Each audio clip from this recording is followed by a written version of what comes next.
Hey, welcome back, everybody, to another episode, another look, another conversation at pornography.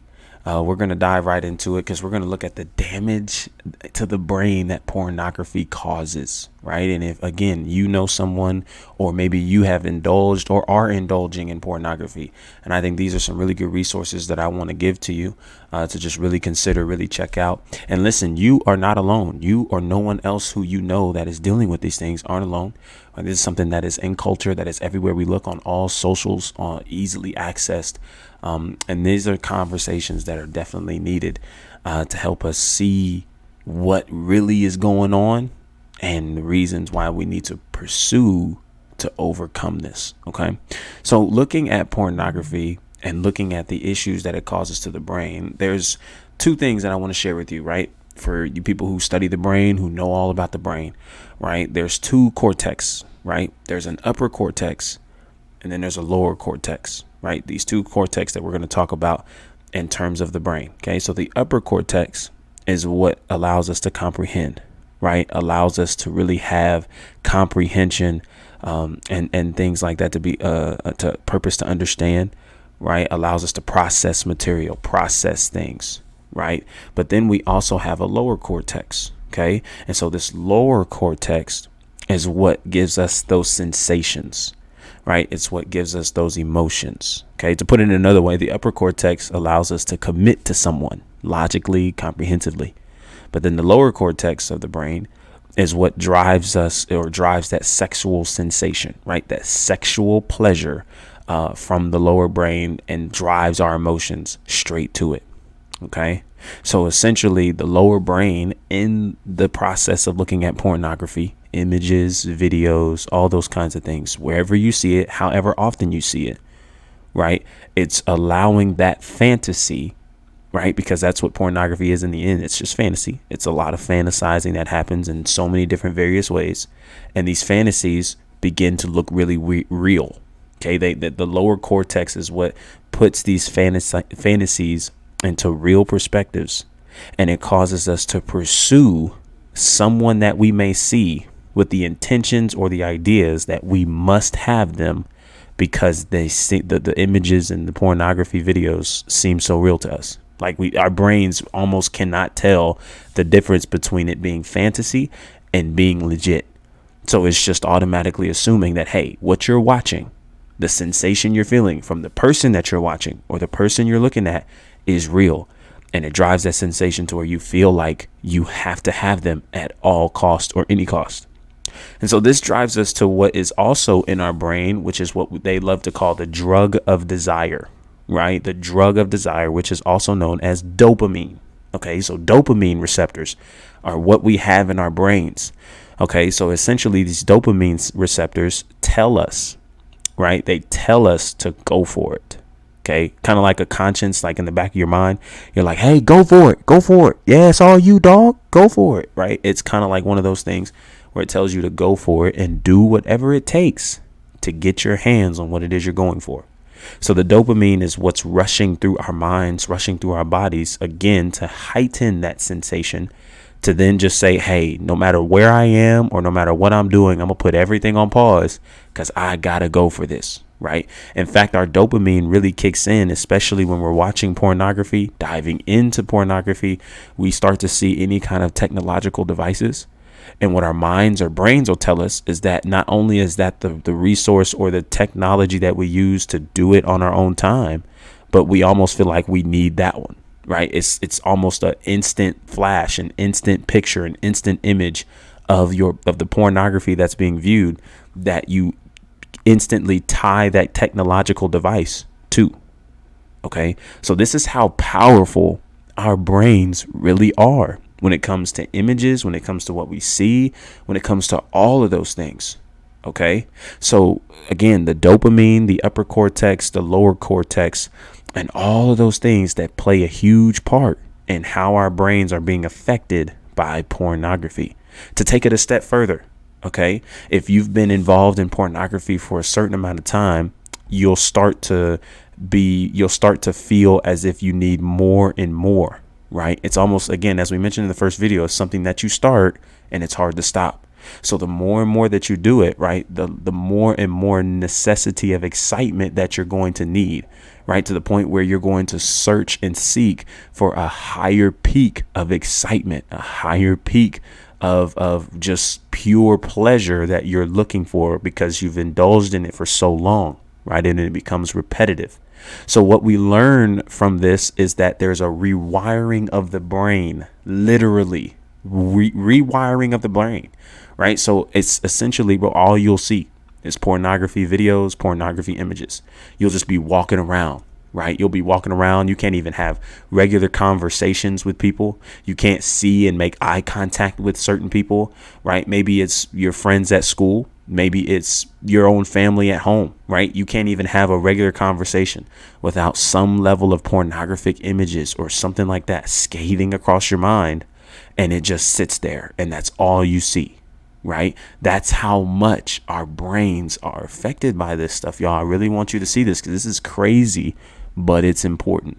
Okay. So the rewiring takes place, right, when you decide to take a peek. You decide to search and seek for something else that's typically for you outside of your norm. Okay, so what we mean by that is that you're going to search for things that may take you out of your comfort zone in order to reach this peak. It's so desperately needed. That's what your mind is telling you, right? Because you're low on dopamine receptors, right? Your dopamine receptors have decreased and are continuously decreasing the more and more you watch porn. How often you watch porn, it continues to decrease.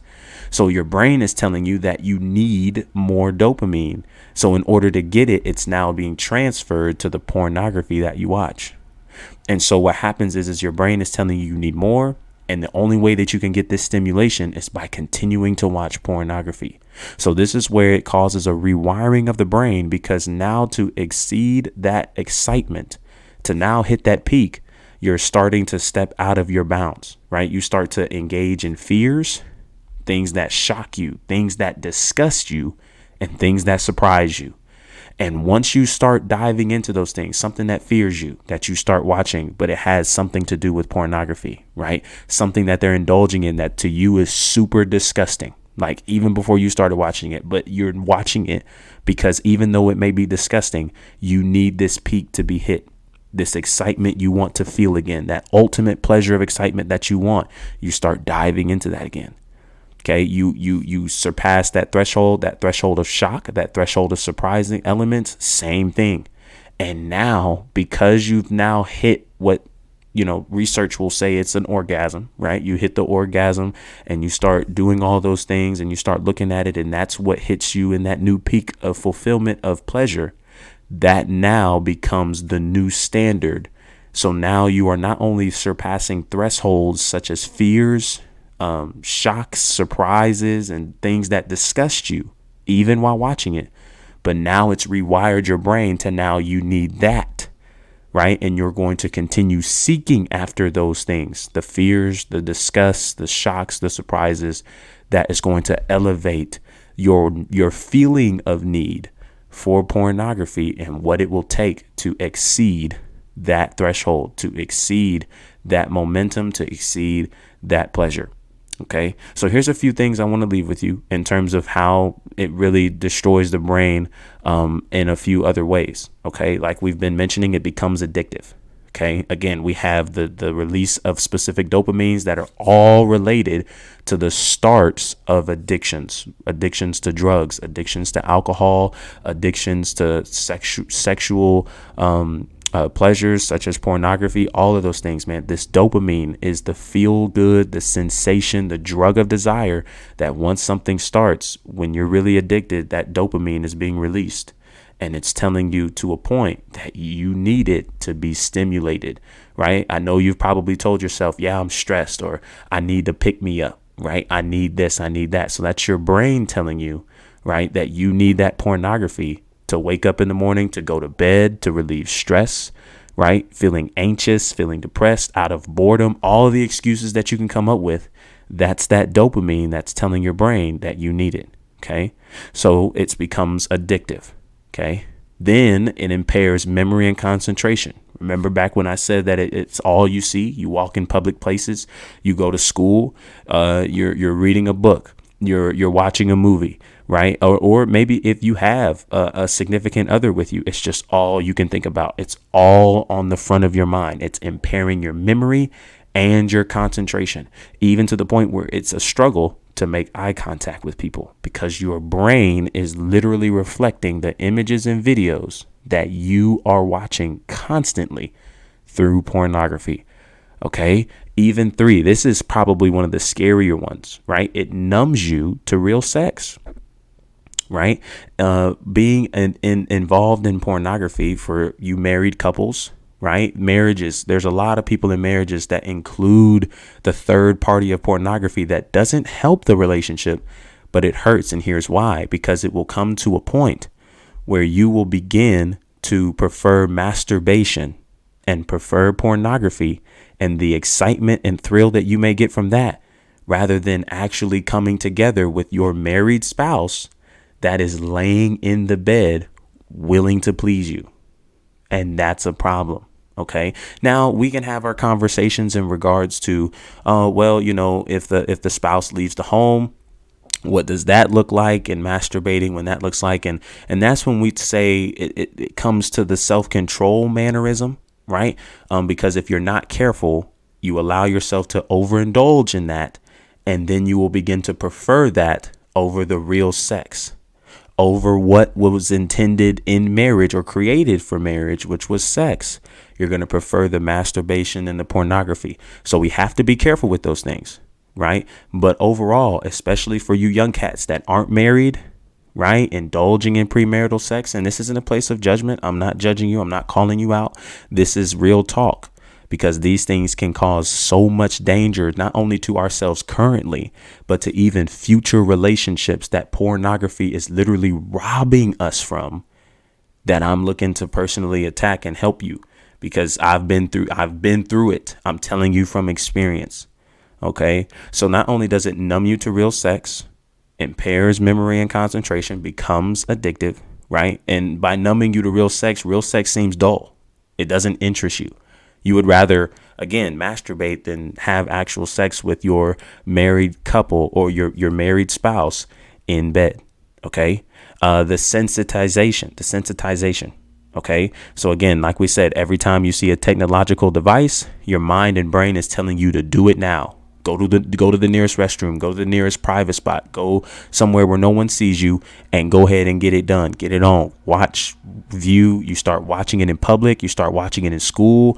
You start watching it anywhere, because this is a sign that it's becoming addictive and almost controlling, if not controlling, your life. OK, this pornography over time literally shrinks your brain. I know it's crazy. Your brain literally shrinks. Right. You have an average size brain, maybe, you know, bigger than others. It's cool. Ain't nobody hating on you, but it'll shrink. Right. If pornography is something that is really at the center of your life. OK. And then 6, this is also a scary one, that it causes depression and low energy.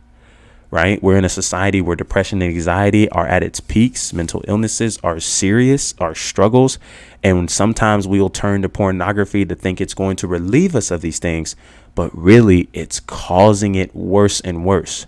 So this is where we start seeing that even though those moments of pleasure are there, the length of time that those effects last so much longer. Not only the guilt and shame, but the aftermath that happens to our bodies physically, the depletions, the lack of motivations, the lack of willpower, the lack of want, where the depression grows, the anxiety grows. All these things start to take place that have a way more lasting effect than any amount of pleasure that you may feel in the moments of watching and viewing pornographic pics.